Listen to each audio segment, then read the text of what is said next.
Claremont 3D Design, Presentation of Services and Method of Work. Background.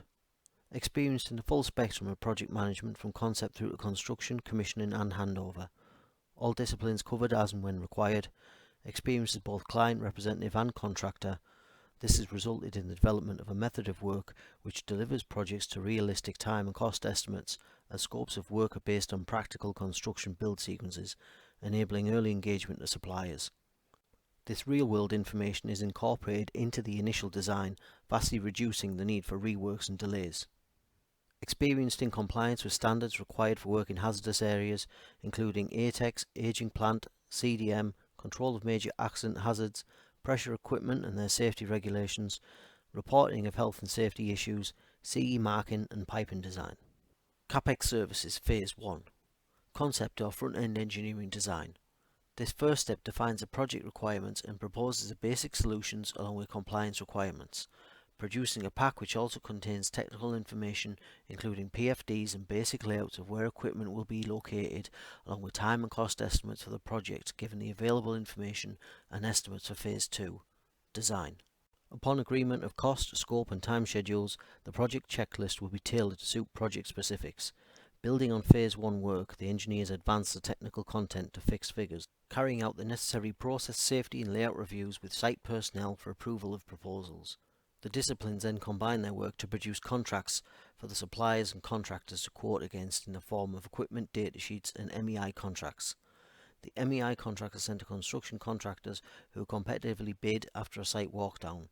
These quotes are reviewed, tenders awarded and orders placed. All this information is used to update the project cost and time schedules ready for Phase 3, Site Works. Bringing contractors onto site and coordinating the work required in accordance with site permit requirements. Work starts after pre-task meetings to walk through the construction sequence. Once work commences, the contractors are guided by continuous engagement, which includes audits, problem solving, including management of change, and contract conflict resolutions. Once work is complete, the systems are commissioned and signed back over to plant control. Phase 4, Post-Works. As-built information from the contractor is used to update P&IDs and layouts, then incorporated into the project handover pack. Other activities to close the project include HAZOP 4 to confirm all requirements are met, creation of operating procedures and training of operatives, maintenance requirements of the new system and technical support for any reliability issues. Finally, all documents can be hyperlinked on either P&IDs or layouts, and lessons learned will be carried out to identify improvements we can make. The method of work differs from other suppliers as basic layouts are created at concept, with logic diagrams and written descriptions of the scope of work to outline stages in order. Layout reviews follow to confirm locations of equipment, enabling process calculations. Schedule and costs are produced at 30% accuracy. Once agreed, these advance to the next stage with more detail, so design can incorporate anything to assist construction methods and technical content to be created. When construction design sequence is completed, fabricators and contractors are engaged for full quotes with lead times. Technical bonus malus are carried out to select the suppliers, then costs and schedules are updated to suit realistic lead times. Layouts are used to communicate build for permits, problem solving and updated to show as-built progress, commissioning and recording of snags. Physical representation forces early solutions. Locations are proposed with physical sizes of all items, including laydown areas required for each build phase. This also enables accurate calculations to be made. In turn, quotes from suppliers and construction contractors are more accurate as the scopes of work are in a visual language these people understand, so construction issues are raised and dealt with as early as possible. Layouts enable working from bottom up to prevent top-down cost and time issues during construction. Since all work is accounted for, there is minimum escalation. The same people work on a project from start to completion, that way they are forced to deal with the outcomes of their own work. This same method is also used to provide other services for maintenance and EHS issues. Previous examples of this in use include the production of an authoritative report for health and safety investigation and project definitions from HSE notifications, pressure relief studies, existing system modifications, redesign and operational improvements for immediate resolution while a redesign of entire system was developed as part of CapEx project. Layout of existing systems and description of how they work, including maintenance instructions. Many sites rely on contracting companies to service their equipment, leaving them open to faults outside of their control. location records of pipe wall thickness surveys for consistent readings and accurate lifespan calculations, and smaller tasks, such as process resolution of siphoning system which impaired flow meter function. Here's a practical example, chosen as this project required all disciplines and was challenging in many ways, including demolition and refurbishment of existing equipment. During Phase 1, surveys are carried out using pencil paper, tape measure and photos to create CAD ISO layouts of existing systems. The basic layout evolves for more detail, but is not for accurate cost estimates. This shows only what's required for locations of equipment, details of nozzles and access, so companies can supply accurate quotes. The existing fuel oil vessels were redundant, but in order to remove them, the pipe and communication cable still in use on the solvent tank had to be supported by another means, as the walkway had to be removed. This shows a concept design. Once the support was in place, the work would start on the demolition of the fuel oil vessels and pumping system. The concept design shows the work required in red. Here's a series of photos showing the removal of fuel oil vessels and the bases left behind for the new vessel. Once the vessels were removed, work started on the new build from the previously completed design work, which had been upgraded to a 3D model for layout review. The model was also used to complete the bund volume capacity study. Here is a photo sequence of the build starting with a plinth, and the vessel being lifted into place. Scaffold was added to assist the piping install. Then the steelwork was constructed for the new walkway, linking the new vessel to the existing. The design of the new pump system from the vessel was used to assist the construction. The tank farm work was completed when the tank offloading system was installed. The new system had to be routed into existing vessels, requiring platform extension for access. Here's a photo before the works. Once a platform is installed, the new pipe runs and inline equipment in accessible locations and tie-ins to existing. An additional chemical had to be dosed into the makeup vessels, requiring the assessment and recertification of an existing vessel for use with a new pumping system, including transfer from IBCs. This project had multiple changes, but since the basic requirements were unchanged and contingencies added once surveys clarified what was possible, the project was completed within 10% accuracy. The reason this method works is because suppliers and contractors need to see the physical layout in order to provide accurate quotes, as the environment which they have to work in impacts the often missed items for access at height and details of existing systems. P&IDs are not representative of the real world, and most additions to existing plant require more extensive changes than shown on logic diagrams to accommodate new inline equipment. Here's some examples illustrating the issues faced and how this method of work resolves matters. Space required for new equipment, refractometers. The logic of the P&ID makes the work required seem like a simple addition to the existing system.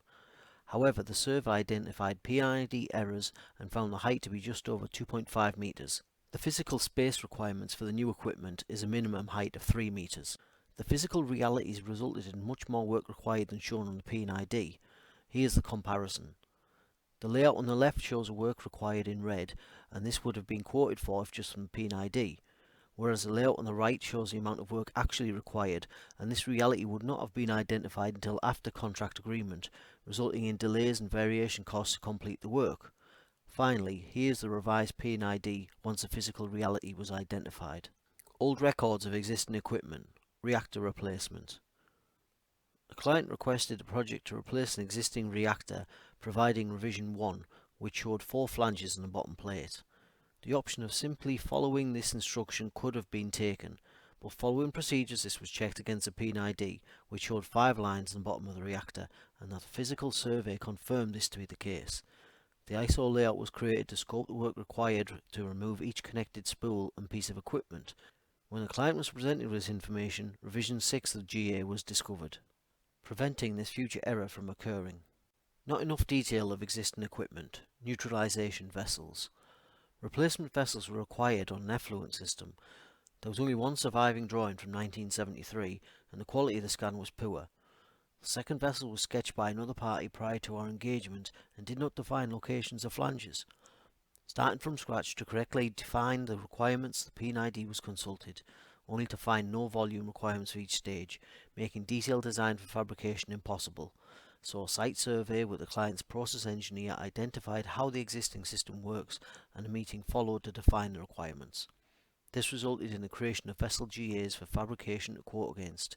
Again, if this had not been carried out before engaging the fabrication company, a series of delays with cost increases would have resulted. P&IDs are not to as-built status, leading to scope revisions. Dispex project. For this project, a number of new inline items were required, as well as a replacement of existing with safety upgrades. A site survey revealed many errors, incorrect line sizes, specs and additional items, but the P&IDs had not been updated to show these changes.